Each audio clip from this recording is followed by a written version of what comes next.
NDPC act कलम 8 क 22 ब 21 ब 27 20 2 यासह 7-2-20-2 गुन्हा दाखल करून यामध्ये प्रांजल खेवलकर, निखिल पोपटाणे, समीर फकीर मोहम्मद सय्यद, सचिन भोंबे, श्रीपाद मोहन यादव आणि यांच्या समवेत असलेल्या 2 महिला यांना पुणे येथून ताब्यात घेऊन 41,35,400 रुपये किमतीचा, त्यामध्ये कोकीन, गांजा, एकूण 10 मोबाईल, 2 चारचाकी वाहने, हुक्का पॉट व दारूच्या बॉटल अशा इतर व अंमली पदार्थ जप्त करण्यात आले होते।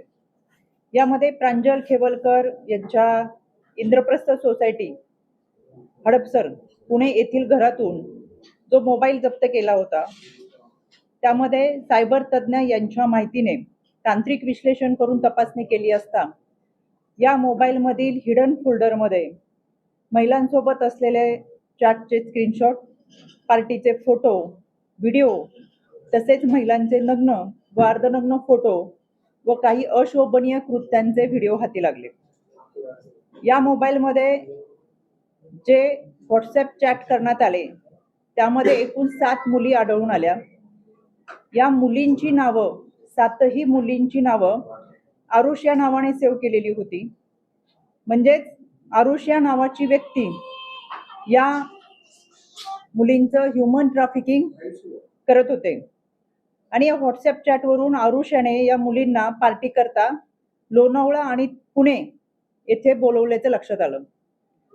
पोलिसांनी छापा टाकला त्याच्या अगोदर सुद्धा 2 दिवस म्हणजे 25/7/2025 रोजी त्याच ठिकाणच्या हॉटेलमध्ये रात्री 10 ते पहाटे 4 वाजेपर्यंत दारू व हुक्का पार्टी चालू होती। त्यावेळेस ही काही वेगळ्या मुली या ठिकाणी बोलवलेल्या होत्या।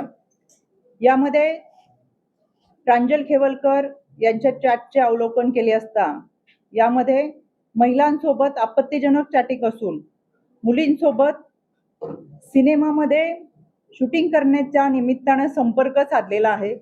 या मुलींना पिक्चरमध्ये काम देतो, सिनेमामध्ये काम देतो, शूटिंग करायची संधी देतो असं सांगून बोलवल्याचं, तसंच त्यांचा वापर करून घेतल्यानंतर त्यांचे खर्चाचे सुद्धा पैसे दिले नसल्याचे आणि त्यामुळे या मुलींनी वारंवार पैशाची मागणी केलेली यामध्ये दिसून येते।